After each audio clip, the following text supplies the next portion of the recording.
اللہ نے انسان کی تقدیر ضرور لکھ دی ہے، لیکن اس کا یہ مطلب نہیں کہ اب وہ بدل نہیں سکتی۔ جس نے لکھا ہے وہ بدلنے پر بھی قادر ہے، اور اللہ نے تقدیر بدلنے کی طاقت صرف دعا میں رکھی ہے۔ یہ تمہاری دعائیں ہیں صرف جو تمہارے مقدر میں لکھا فیصلوں کو بدل سکتی ہے۔ تو اللہ سے مانگو، وہ ہر چیز جس کی خواہش تمہیں بے چین رکھتی ہے وہ دے گا، ضرور دے گا۔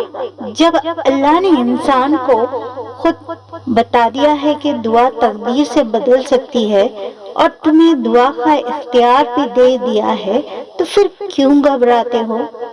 مانگو، اللہ سے دل سے تڑپ کر مانگو، وہ دے گا، وہ دینا چاہتا ہے تمہیں، بس تم اسے اپنی تڑپ دکھا دو، پھر دیکھو کس طرح معجزے تمہارے مقدر بنتے ہیں۔